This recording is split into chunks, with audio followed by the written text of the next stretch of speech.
And hello and welcome to this live author interview with BigWorldNetwork.com. I think this is our sixth author interview that we've had with BigWorldNetwork.com, the world's premier episodic literary network. I'm Jim McGovern, joined with my co-hosts and co-owners, BWN Managing Editor and COO, Amanda Mavison. Hi, Amanda. Hi, good afternoon, everyone. And BWN CTO, Mario Hernandez. Hello, Mario. Good afternoon, everybody. And Mario, why don't you explain to people, if they're watching live, the different ways that they can participate and ask questions? For sure, for sure. One of these days I'll just get a recording so we can just play it while this happens. So if you ever want to be part of these, it's really simple. You can either give us an email, shout out at questions@bigworldnetwork.com, or if you have Google Plus or you're on YouTube, you can actually ask questions directly right here during the show live, and we can answer them on the fly. So please do if you can. We'd love to hear any questions you have for Mr. Joseph Gatch. Excellent.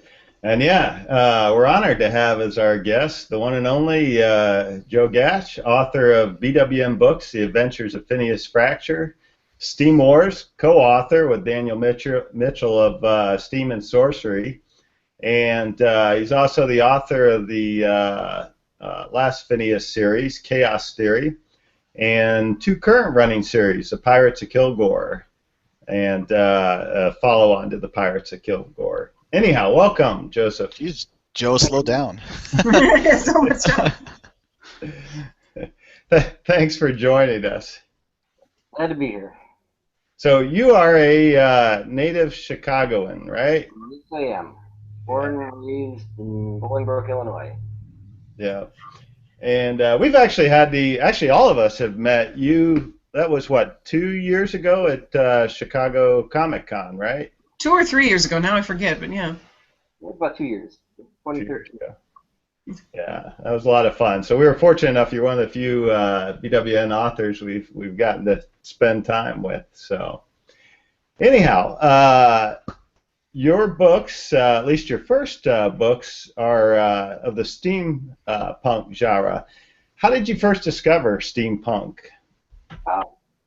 I'm a digital artist. I started looking at steampunk through a site called Daz Models. It's an add-on site for a program called Poser, which is kind of like you can do digital art and create your own scenes and stuff. And I found a category one day called steampunk and caught my attention and started researching it, and it was all H.G. Wells type things, Jules Verne, and it was very Victorian science fiction, and I just fell in love with the genre and the era and all the styles and things like that. And the more I researched, the more I got into it, and eventually I found my way to Second Life, which is a sim online, and there's a little city called New Babbage,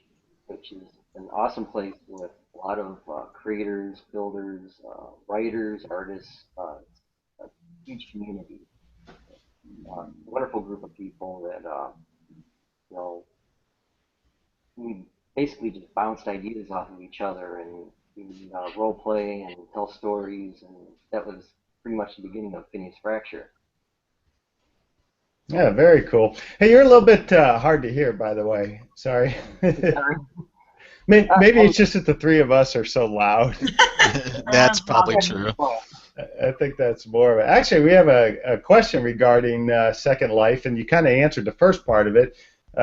It's from Masai Lee, and it says, is it true you play Second Life, and if so, how does that help with promoting and marketing your books? You know, that's kind of an interesting question.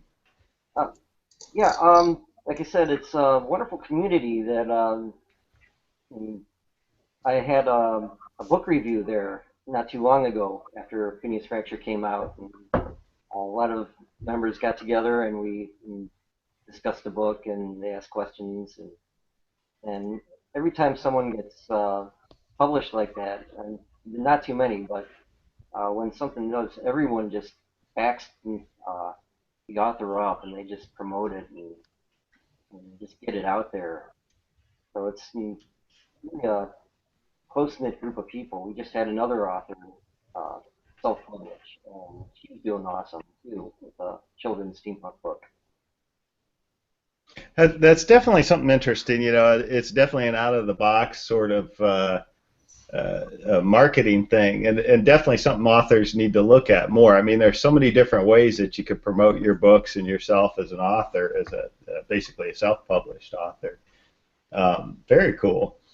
Where do you get your inspiration for your books? You know, you kind of address the steampunk, but your new series, The Pirates of Kilgore, is more of a historical action comedy, I guess you would say. But where do you find your inspiration for your books? Actually, anything that I pick up, really, it's like if I see something in a movie, maybe a line or a scene just kind of makes me click and say, oh, that would make a great book or something, or just something that's you hear something on the radio or a line from a song, and it's like your head starts spinning, and it's like, okay, what if this happens, and what if this happened, and it just goes on and on. Are you a note taker? I know some people, as they get these thoughts, they'll jot down notes and scribble them. I tend to do that. Or do you just kind of, it sits in there and festers and you don't even need to jot it down? If I want to remember it, I'll jot it down. Otherwise, my memory goes out the window. And I've lost a lot of good storylines like that. It's like, what did I even think about earlier? It's like, I'm trying to remember it, and like, well, that's gone. Yeah. Yeah, if I want to remember it, I'll put it down. Yeah. Definitely one of those times where you want to have like a notepad with you, like always. I've heard of people always carrying it or having it next to their bed or whatever. Yeah, write it on your arm. Right. Just have a whole memento thing and tattoo it all over your. Yeah, exactly. Yeah. I'd heard some blogger say, or writer, he carries, you can buy in bulk from restaurant supply stores for like pennies, the little books that, you know, a waitress will take your order on, and he uses those for jotting down notes and always carries one in his pocket, which I thought was kind of neat. Not such a bad idea. Yeah. So all of your books that were published with Big World Network obviously started out as episodic series. Mm-hmm. How did the episodic writing fit in with your style of writing? I mean, did you adapt well to it, or was it a challenge? I think I jumped right in with that. It's when I started, I had the first story completely written out, and I sent it in, and that way I had time to work on the second story, Curse of Steamhotep. And once I got into the hang of writing week by week, it got easier and easier, and now I can just whip out a chapter in a couple hours. Yeah. I would ask you how you deal with deadlines, you know, with the episodes, but actually I have to say, correct me if I'm wrong, Amanda, I think Joe is the best as far as all of our authors with being on time and ahead of time with your writing and everything else. Is that a correct statement? Well, for the ones that are usually turning in weekly, which is how our normal system works, absolutely, Joe's like the MVP there. But we have several authors who will actually give us all of their episodes ahead of time, so I can't technically say he's absolutely the best since I have gotten full series in before. Yeah. But as far as sticking to that deadline, oh yeah, it's always a mad rush to beat Joe Gatch. Yeah, I don't think you've ever missed a deadline, have you? I won. There might have been one like coming on a Tuesday instead of a Monday. We fired him for a day. Yeah. Since I started writing with Daniel Mitchell, he's rubbed off on me, and now I'm slacking off. Slowed you down. Yeah. No, it starts. Shots fired. Speaking of Daniel Mitchell, I made the mistake of giving him my personal phone number, so he's already texted. This is why you never give your personal number out to weird people like Daniel. No, I'm just kidding. But he has a question for you, and it's what's your favorite aspect of the Phineas Frakture universe you've created? Be specific. Chemistry between two characters, a place in the world, etc. And I will preface this with, Amanda's going to address the books a little bit more with her questions, but I'm surprised Dan didn't ask what's your favorite Vlishkanath book instead. yeah, that's right. I think the best part is being able to put down my own character. And I like him. He's been trying to be so smug and intellectual all the time, and then someone comes along and just smacks him down and puts him in his place, basically. Yeah. That's what I enjoy most about writing him. Yeah. Well, it really shows character growth too. Since I, have obviously read them all. Seeing how Phineas has grown and changed as the story progresses, but he's still a bit of a jerk sometimes. Which is what I love about him. He's not your typical heroic character. He'll do the heroic thing, but he's going to complain about it quite a bit along the way, which I love. Yeah. Yeah, I think I had a review on Amazon last year. The reader said that they loved the story, but they just wanted to choke him by the end of the story. I got that reaction. Yeah, you love him and you hate him. Yeah. Yeah, that's fun. When you write, do you generally work from a outline with a predetermined story arc, or do you kind of let the story tell itself as you write? And do you know the ending at the beginning and the path it's going to take to get to the ending? Usually I have a general idea of what I'm writing, but by the end of the book, it's usually totally different from what I initially started out with. A good point was Curse of Steamhotep. That story just went in a totally different direction from what I intended. Yeah. And I originally wanted to do was bent on world domination and something like that. And then I thought, what if the curse was actually his own curse, and it made it more personal to him? So he was more of a human than a monster. Yeah.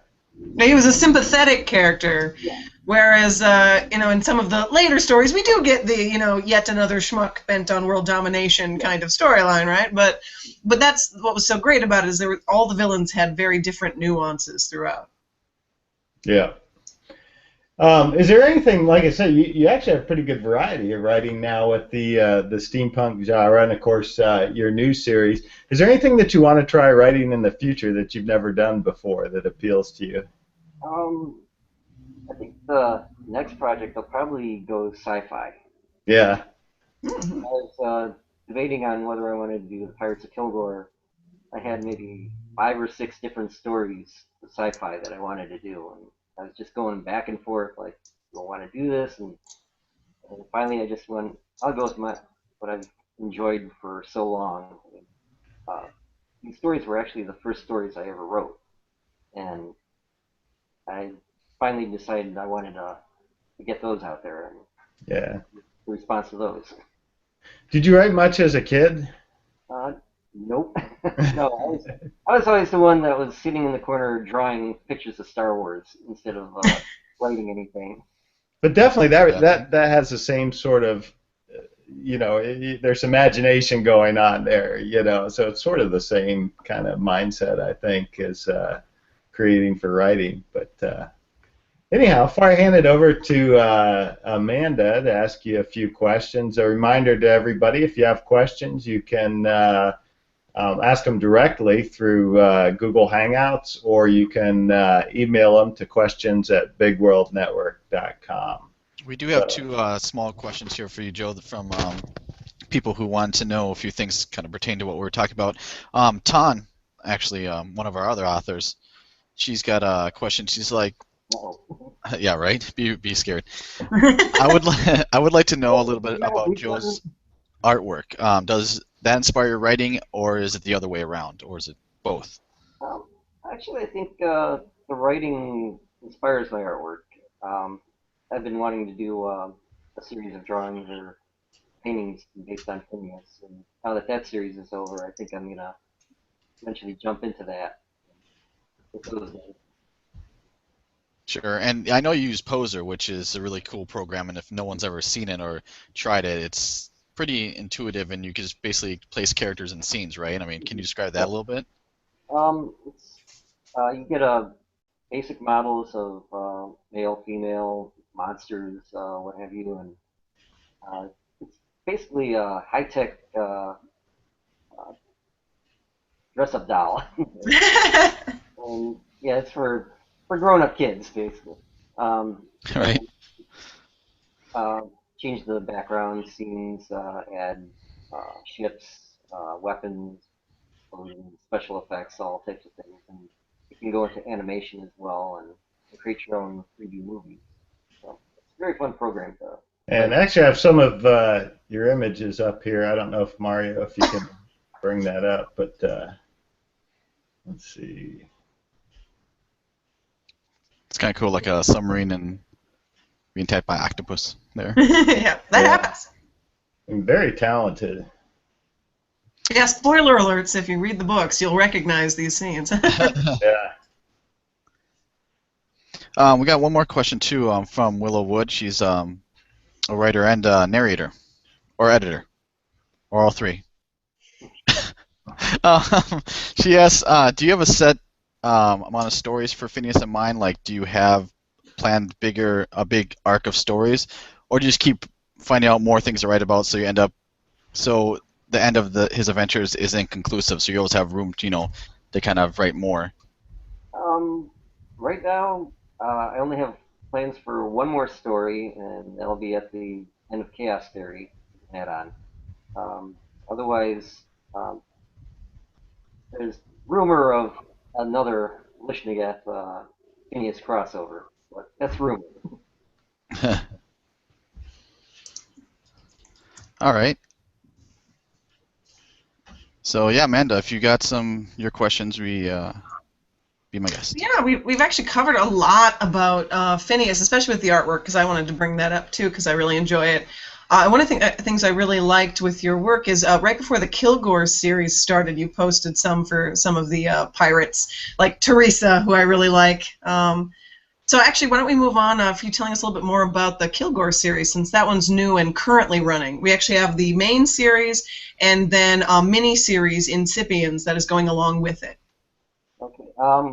It started out with what we're calling Incipiens. I wrote that, all those stories about 20 years ago, actually.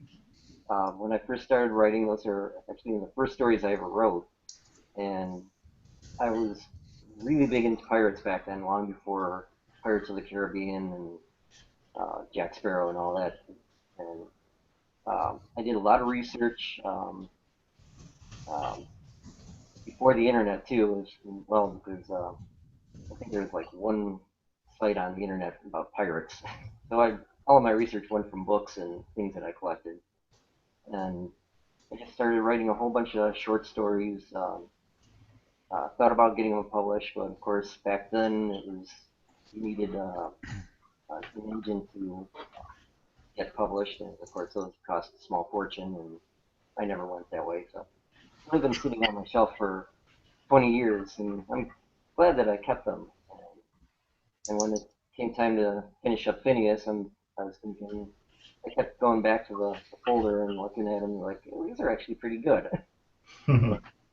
So I decided to take a chance, and like the original stories weren't long enough for a whole book, so I figured I got to come up with something else besides that, and that's what happened with Pirates of Kilgore, the main story.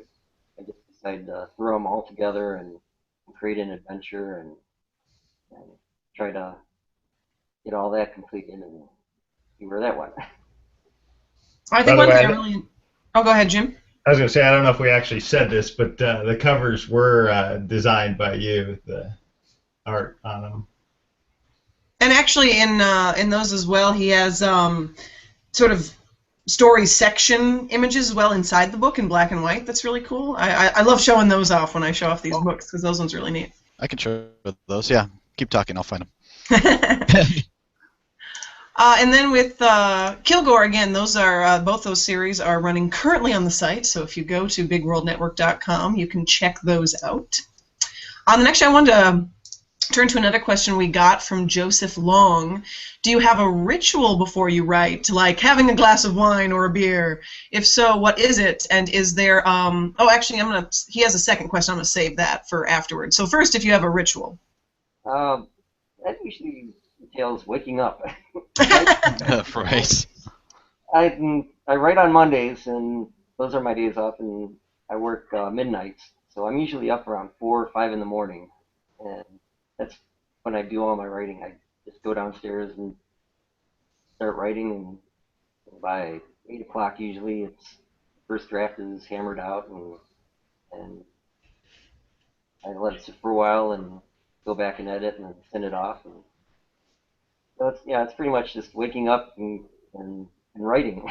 So I think you're one of the rare morning people writers I've ever heard about. That definitely doesn't work for me. I'm more of an evening writer myself. that's my quiet time. And everyone's still asleep, and I can just push right through it. And then Joseph had a second part for his question. Is there a moral undertone you want your readers to get from your works? That's a good question. Yeah. I think the undertone for Phineas was that there's always possibilities and always a new way of thinking about things, new directions that you could take, and that nothing is set in stone. And I think that's what I really went after on Chaos Theory, that he travels to an alternate reality and gets a second chance.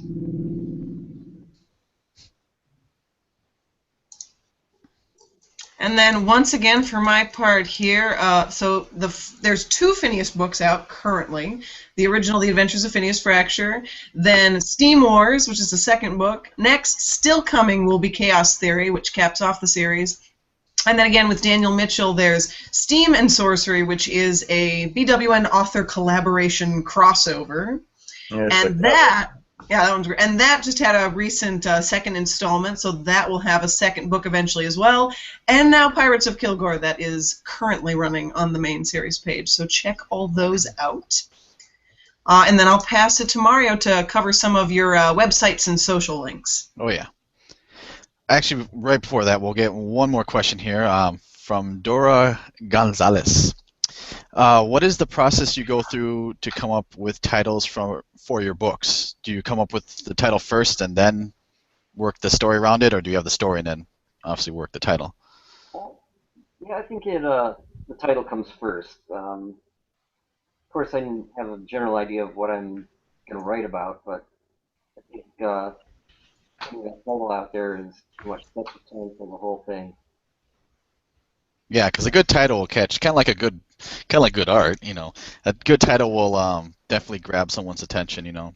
Will make you remember it at least if it's got something that catches your ear. So definitely cool. We love all your book titles, and Chaos Theory was actually my favorite so far in the Phineas Frakture. Yeah, that was based in, of course, from Jurassic Park, if you remember Ian Malcolm. Oh, yeah. That's what The drop of I water. was watching that, and before I came up with it, like, hey, that's a good idea. That'll make a good title. See, it's always fun to hear where the different inspirations can come from. Well, with Phineas, I mean, he's chaos embodied, so Yes. something's Right. going to go off. And I don't know why I've been watching your video the whole time, and I keep looking at the spiral on the back of you, and behind you on to the left or whatever. Maybe you're right, but The monkey? no, the Spyro, the dragon. Oh, Spyro. Oh, yeah, that's my son. That's okay. It fits and works. So we know there's tons of ways that you get your information out there and that people can contact you. And if anybody's wondering, I'll kind of run through some of these links. And if you got any more, just please let me know. You've got your Phineas Frakture website, which is phineasfrakture.tripod.com, and it's Frakture spelled Frakture. We'll post all these in the YouTube link and everything as well. And you also have an artist page, correct, which is your steampunkartist.tripod.com /steampunk-artist.html. And again, if you don't have to remember these, we'll have them posted. And you have your own Facebook page, which Jim has got out right now for author page, which is facebook.com/Joseph Gatch. So check those out if you want to see any information, news that you come out with. If there's, are there any other links or anything you I'll want to mention give? too. The only reason I didn't share this link with everybody is it's just it's a bit of a longer link to spell out for you guys. But again, we'll share it in the comments. But there is a Phineas specific Facebook page as well for you to like, which you should. And actually, if you just search in Facebook for Phineas Frakture, you'll bring it up. Definitely. And our BWN 5 that we ask everybody. First off, do you have a preference on format? Ebook, audiobook, hardcover, paperback? What's your poison? Gotta be paperback. Gotta love the paperback.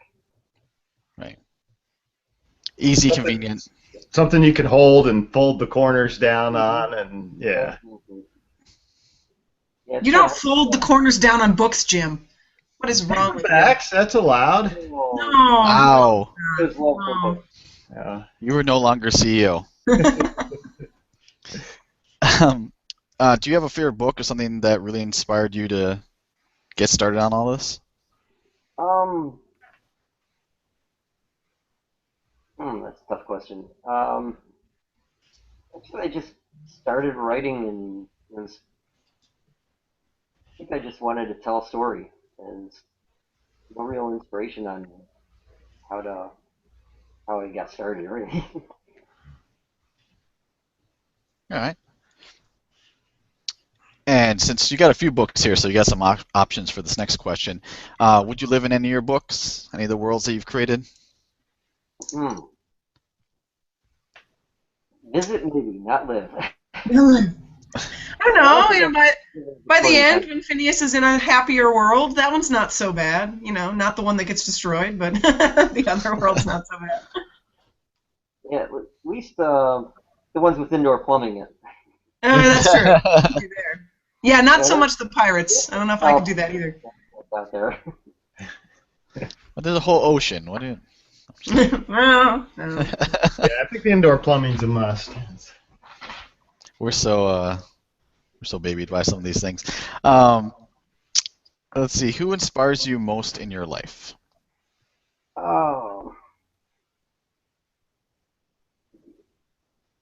Well, as far as writing goes, it would have to be my best friend Bob, Robert Claude. He's an awesome writer, and we've been trying to get him to write as well.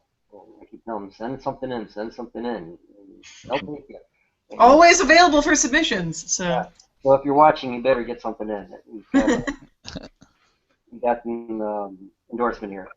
But he's the one who got me started on writing. So it all goes out to him. Very cool. So we know you're an accomplished writer in steampunk genre and got some pirate stuff coming on the way. But for yourself, what's your favorite or least favorite kind of like reading for your own pleasure? Well, I'm total sci-fi. Okay. I'll read Aliens, Star Wars, Star Trek, anything that catches my eye, really. A little bit of historical fiction as well. Awesome. Well, as always, we're just kind of wrapping it up here. Can't thank you guys enough for the people who are watching or who watch this later. Please subscribe. We're doing author interviews all the time. We have other stuff too coming out. And if you're an audiobook reader and you got access to YouTube, we upload our audiobooks too on YouTube, so check those out. And if you got anything more for us, Joe, we'd love to hear from you. Otherwise, thank you, as always, for doing this. Worth reminding, all of Joe's books are available on Amazon.com. You can either search Big World Network or Joseph Gatch and find all of his books there. And you can get the ebooks or paperbacks. Definitely worth reading. Very good books. Well, Joe, thank you so much for being on. We've enjoyed this. It's been great to have you on, and we promise we're going to have both you and Daniel Mitchell on together before too long. So. That's going to be very interesting.